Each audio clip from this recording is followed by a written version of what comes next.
Dağ sayır. Dağlar yerin mıyıkıdır depe ödün dağ sayır. Çekik ödün bilbillir, çarlık ödün dağ sayır. Kemlik eyle, kemal var. Menlik etme, zuval var. Her başta bir hıyal var. Kul ödün iyi sayır. Gücünün kuvvatından, dünyanın nobatından, bir kişi ızzatından bedatal ödün beg sayır. Nadanım, zat bilmenim, bir kemine gulmenim, sirke aydır, bal menim, nebit ödün yağ sayır.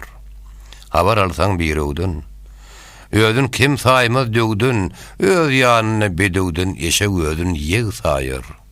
Dert çekenler dert biler, namart ödün mert biler, tilki ödün gurt biler, garsak ödün sev sayır. Mağtım ulu bir gullur, gulluguna kayılır. Akmak ödün akıllir, tentek ödün sağ sayır.